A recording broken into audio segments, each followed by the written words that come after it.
बातमी जळगावमधून आहे। रात्री उशिरापर्यंत घरी न आलेल्या मुलाच्या शोधासाठी घराबाहेर पडलेल्या महिलेवर सामूहिक बलात्कार केल्याची घटना जळगावमध्ये उघडकीस येते आहे। रविवारी मध्यरात्री विवेकानंद उद्यान परिसरात राहणाऱ्या महिलेने दोन अनोळखी लोकांकडे आपल्या मुलाची विचारणा केली।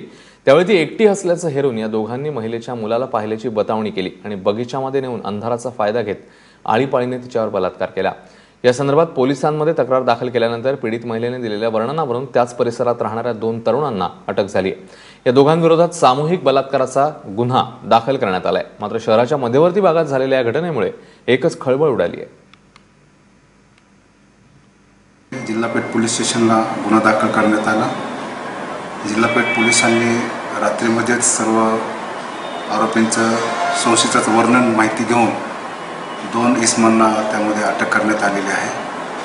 त्याचबरोबर त्या महिलेची वैद्यकीय तपासणी, आरोपींची वैद्यकीय तपासणी शास्त्रोक्त पद्धतीने पुरावा गोळा करण्याचं काम या ठिकाणी सुरू आहे आणि या गुन्ह्यामध्ये आरोपींची ओळख देखील घेण्यात येणार आहे।